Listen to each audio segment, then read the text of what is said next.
Assalamualaikum warahmatullahi wabarakatuh. Perkenalkan, kami dari kelompok 1 yang beranggotakan saya sendiri Muhammad Abizar Arbitori, Halimatus Saidiyah dan Nila Karmila. Baiklah, pada kesempatan kali ini kami akan mempresentasikan hasil diskusi kami, yaitu membahas tentang soal CP6. Soalnya adalah sebagai berikut. Pada tanggal 1 Desember 2017, Analyze Company memiliki saldo akun seperti di bawah ini. Pada sisi debit ada akun cash sebesar $4.800, akun piutang usaha sebesar $3.900, akun persediaan sebesar $1.860, dan akun peralatan sebesar $21.000 dengan total $31.500. Dan pada sisi kredit ada akun akumulasi penyusutan peralatan sebesar $1.500, akun hutang sebesar $3.000, dan akun modal pemilik sebesar $27.000 dengan total $31.500. Dan berikut transaksi pada bulan Desember. Pada tanggal 3 Desember, membeli 4.000 unit persediaan secara kredit dengan biaya 0,74 per unit. Pada 3 Desember juga menjual 4.400 unit persediaan secara kredit seharga $0,90 per unit. Pada tanggal 7 Desember memberikan kredit kepada pelanggan. Tanggal 5 Desember sebesar $180 untuk 200 unit inventaris yang dikembalikan seharga 20 unit. Unit ini akan dikembalikan ke inventaris. Lalu membeli 2.200 unit persediaan secara tunai dengan harga $0,80 per unit. Lalu pada tanggal 22 menjual 2.100 unit persediaan secara kredit dengan harga $0,95 per unit. Sedangkan data penyesuaiannya sebagai berikut. Yang pertama ada hutang gaji yang masih belum dibayar sebesar $400, dan kedua ada penyusutan sebesar $200 per bulan. Sedangkan instruksinya sebagai berikut. Pertama, buatlah jurnal transaksi bulan Desember dan jurnal penyesuaian dengan asumsi analyze menggunakan metode persediaan perpetual. Yang kedua, masukkan saldo tanggal 1 Desember ke dalam buku besar T-Account dan posting transaksi bulan Desember. Selain akun-akun yang disebutkan di atas, gunakanlah akun-akun tambahan bentuk berikut ini: harga pokok penjualan, beban penyusutan, beban gaji, dan upah, hutang gaji, dan upah pendapatan penjualan, serta retur dan tunjangan penjualan. Selanjutnya, buatlah neraca saldo yang disesuaikan pada tanggal 31 Desember 2017. Selanjutnya, menyusun laporan laba rugi pada bulan Desember 2017 dan neraca klasifikasi pada tanggal 31 Desember 2017. Selanjutnya, menghitung persediaan akhir dan harga pokok penjualan berdasarkan FIFO dengan asumsi Analyze Company menggunakan sistem persediaan periodik. Lalu yang terakhir, menghitung persediaan akhir dan harga pokok penjualan berdasarkan LIFO dengan asumsi Analyze Company menggunakan sistem persediaan periodik.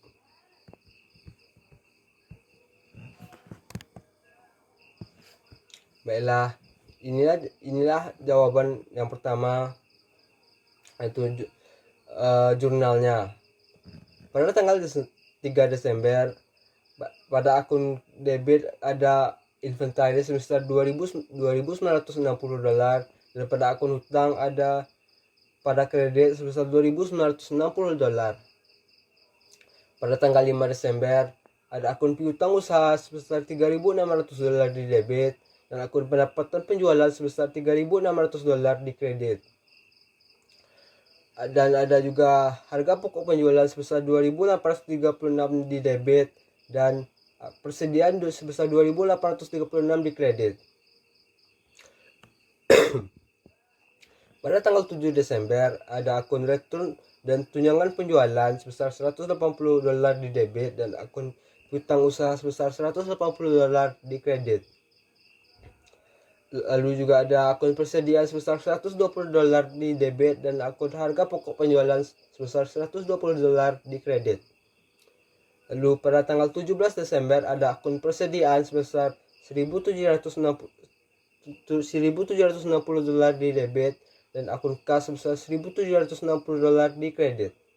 Lalu terakhir pada tanggal 22 Desember ada akun piutang usaha sebesar $1.995 di debit dan akun pendapatan penjualan sebesar $1.995 di debit. Lalu ada akun harga pokok penjualan sebesar $1.554 di debit dan akun persediaan sebesar $1.554 di kredit. Lalu inilah ayat jurnal penyesuaiannya. Pada tanggal 31 Desember ada biaya gaji sebesar $400 di debit dan hutang gaji sebesar $400 di kredit. Lalu ada akun biaya penyusutan sebesar $200 di debit dan akun akumulasi depresiasi peralatan sebesar $200 di kredit.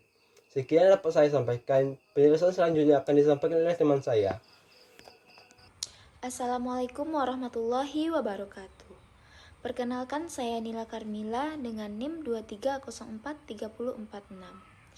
Kali ini saya akan melanjutkan penjelasan dari rekan saya yaitu Abizar Arbitori.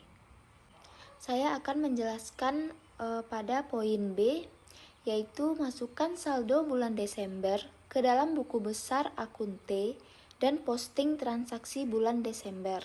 Selain itu, untuk akun-akun tersebut, gunakan akun-akun tambahan berikut, seperti harga pokok penjualan, beban penyusutan, beban gaji, dan gaji, pendapatan penjualan, retur, dan penyisihan penjualan.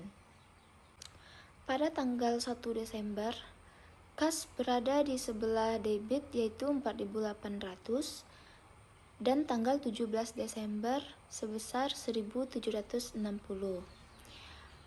Pada akun persediaan, tanggal 1 Desember di debit 1.800, tanggal 3 Desember 2.960, pada tanggal 5 Desember kas di sebelah kredit 2.636.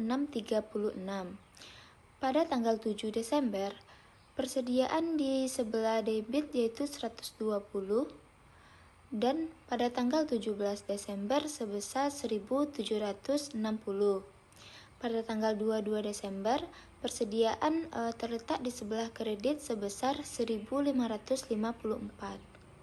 Pada akun piutang, tanggal 1 Desember berada di sebelah debit yaitu 3.600, tanggal 5 Desember berada di sebelah debit 3.600, tanggal 7 Desember berada di sebelah kredit 180, dan pada tanggal 22 Desember berada di sebelah debit 1995.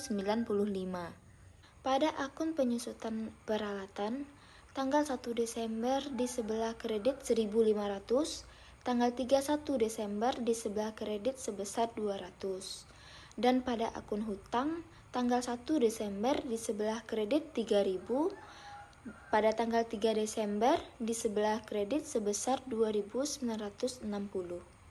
Selanjutnya yaitu akun T pada akun modal. Pada tanggal 1 Desember, modal terletak di sebelah kredit sebesar 27.000. Pada akun biaya penyusutan, tanggal 31 Desember di sebelah debit 200. Akun hutang gaji dan upah pada tanggal 31 Desember sebesar 400. Akun return dan penjualan di sebelah debit pada tanggal 7 Desember sebesar 180. Pada akun HPP, tanggal 5 Desember di sebelah debit 2.836. Pada tanggal 7 Desember, berada di sebelah kredit yaitu 120. Pada tanggal 22 Desember, HPP berada di sebelah debit sebesar 1.554. Pada akun biaya gaji dan upah, pada tanggal 31 Desember berada di sebelah debit sebesar 400. Selanjutnya yaitu pada akun pendapatan penjualan. Tanggal 5 Desember berada di sebelah kredit sebesar 3.600. Pada tanggal 22 Desember berada di sebelah kredit sebesar 1.995. Selanjutnya adalah neraca saldo setelah disesuaikan oleh perusahaan analisis company. Akun kas berada di debit sebesar 3.040. Piutang di sebelah debit sebesar 9.315. Persediaan di sebelah debit sebesar 2.250. Peralatan di sebelah debit sebesar 21.000. Akumulasi penyusutan peralatan di sebelah kredit sebesar 1.700. Hutang di sebelah kredit sebesar 5.960. Modal di sebelah kredit sebesar 27.000. HPP di sebelah debit sebesar 4.270. Beban penyusutan di sebelah debit sebesar 200. Beban gaji dan upah di sebelah debit sebesar 400. Hutang gaji dan upah di sebelah kredit sebesar 400. Pendapatan penjualan di sebelah kredit sebesar 5.595. Selanjutnya yaitu retur dan tunjangan penjualan di sebelah debit sebesar 140. Total dari keseluruhan yaitu sebesar 40.665 di sebelah debit dan 40.665 sebelah kredit.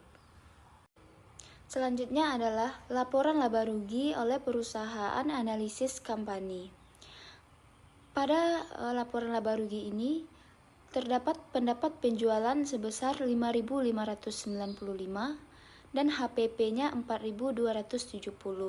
Jika dikurangkan maka mendapatkan laba kotor sebesar 1.325. Dan dikurangkan lagi dengan biaya penyusutan sebesar 200, biaya gaji dan upah 400, lalu retur dan tunjangan penjualan sebesar 180. Jadi 1.325 dikurang dengan total beban atau biaya sebesar 780, maka diperoleh laba bersih sebesar 545. Sekian penjelasan dari saya. Untuk penjelasan selanjutnya akan dijelaskan oleh Halimatus Sa'diyah. Baiklah, saya Halimatus Sa'diyah dengan NIM 23043013 akan melanjutkan materi dari rekan saya Nila Karmila. Materi selanjutnya tentang laporan perubahan modal. Modal di awal sebesar 27.000, laba bersih sebesar 545, modal akhir sebesar 27.545. Materi selanjutnya tentang balance sheet, aktiva lancar.